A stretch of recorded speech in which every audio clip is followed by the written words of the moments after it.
Thank you to Jay Martin and his team for hosting us, and thanks to all of you for spending the next 10 minutes with me.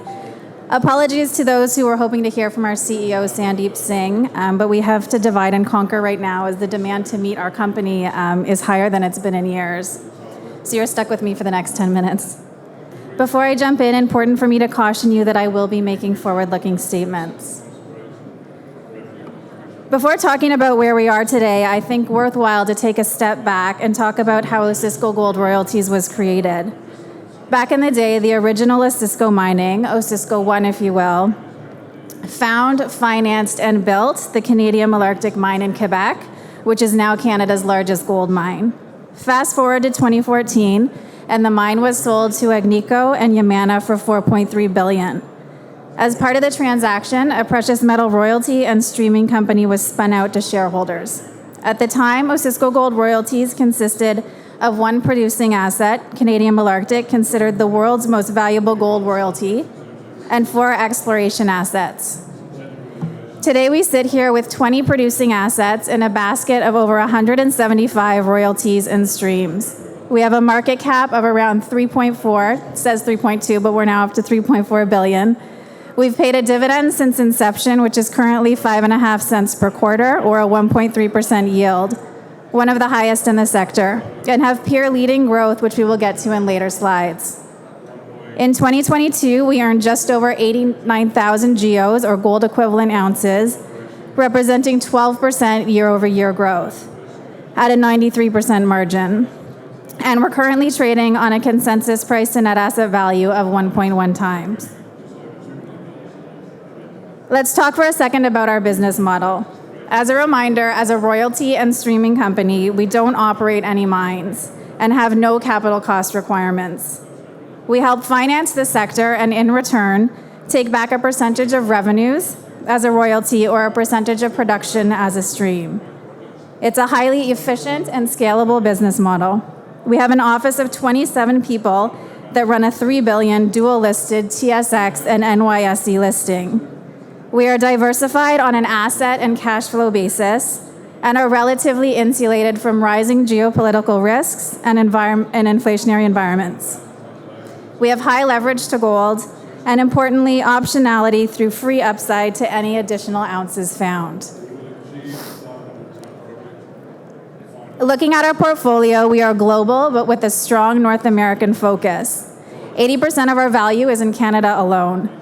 That's not going to change. It doesn't mean we won't look elsewhere in moderate doses, but that has to be justified by asset and partner quality. Finally, we have best-in-class mining partners. A few of them are highlighted here: Agnico, Alamos, Newmont, SSR Mining, to name a few. I'm going to pause on this slide for a bit because it's important, and I believe a lot of what is on here helps explain the momentum you've seen in our share price as of late. We hit an all-time high last Wednesday of 1878. 2022 was a very active and productive year for Osisko on many fronts. On the corporate side, we had 3 consecutive record quarters for GEO deliveries and cash margins. We deconsolidated financials with a sister company, Osisko Development, simplifying the business and bringing us back to a pure-play royalty and streaming company. And we strengthened our balance sheet and with a repayment of $300 million of converts at year-end. On the asset-based side, our assets have been outperforming almost entirely across the board. At Canadian Malartic, infill and step-out drilling continues to strengthen the Odyssey underground potential. 2 years ago, our flagship asset was starting to feel a bit finite, as the end of the open pit was in sight at the end of the decade. In February 2021, the partnership of Agnico and Yamana made a $1.3 billion decision to push ahead with the underground. I will remind you that our contribution to that is zero. This decision secured our flagship asset for the long haul, at least to 2039 at this stage, but I will remind you that the current mine plan only takes into account 7 out of the 15 million ounce resource. Additionally, you would have seen the bid by Agnico for the 50% of Malartic it didn't currently own, providing the options to capitalize on future additional mill capacity. When the mine moves to 100% underground, only 1/3 of the mill will be filled. As the ounces continue to grow, I can't help but question whether it makes sense to worry about decades 3, or 4, or to sink a second shaft. At a recent conference, Amar, the CEO of Agnico, mentioned that there is a reasonably high probability of sinking a second shaft. The read-through of this is a potential increase in annual production from the 550 to 600,000 ounces they are talking about now, which could be a massive benefit to OR. Needless to say, Malartic is the gift that just keeps on giving. On a bad day, the asset almost entirely underpins our enterprise value. Malartic is a great asset, but it's not our only asset. 6 of our most important assets by value are currently going through expansions or ramp-ups, being pushed forward by their operators. We discussed Malartic, others are Mantos, Eagle, CB, Island, Lamaque, which are all going through meaningful growth plans right now.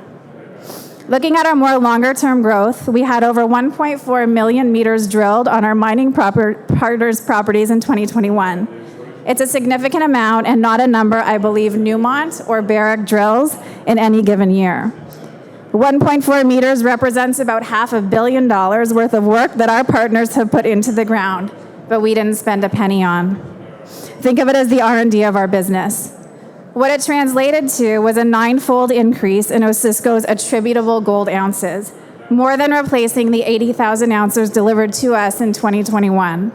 It's one of the reasons why companies like Franco can trade at 2 times NAV. On top of the organic growth just discussed, we had a very active year transactionally. For the first 2 years, Sandeep held the reins at OR in 2020 and 2021. I believe he was the only CEO saying he was seeing lower quality assets for high prices at a time when equity and debt was available to the market. We took a step back on the acquisition front, were patient and disciplined, and turned our capital to buying back stock and raising our dividend. At Osisko, we have the luxury of a significant growth profile already embedded in the portfolio. We are fortunate to be able to be patient. But when things turned in our favor, when equity and debt was not available to the miners, we were ready with a strong balance sheet. A few of the more larger transactions are highlighted here. CSA, we are in the process of acquiring a 100% silver stream on the Cobar mine that Metals Acquisition Corp is acquiring from Glencore. We also have a copper backstop deal in place that could add additional GEOs. Cascabel, a 0.6% NSR on SolGold's Cascabel mine in Ecuador, which is a generational asset and one of the largest copper gold discoveries of the last decade, endorsed by Newcrest, BHP, and more recently, Jiangxi Copper. Marimaca, a 1% NSR on a simple oxide copper project in Chile, whose resources nearly doubled post-investment. At Tintic, we acquired a 2.5% metal stream on a very large land package in Utah, on the same trend as Bingham Canyon, and hosts the producing Trixie mine, which is extremely high-grade gold.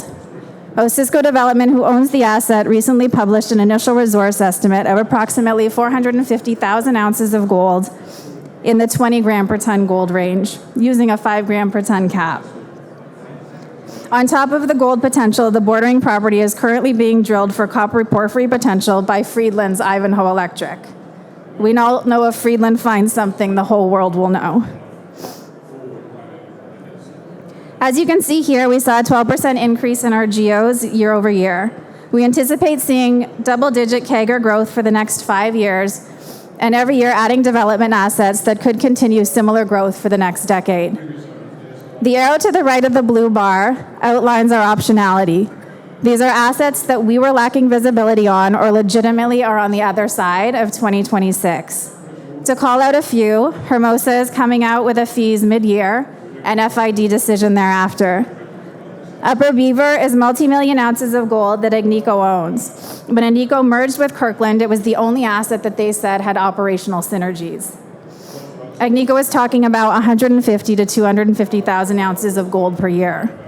Casino is a copper gold asset in the Yukon and has the potential to be as big a contributor to us as Malartic. Rio Tinto took an 8% stake last year. There are so many more I can't get into in this 10-minute presentation, but we'll highlight a 2% NSR on Patriot Battery Metals. A year ago, I didn't even know we had it. Patriot is now a circa $1 billion company putting out some of the best lithium holes in the Americas.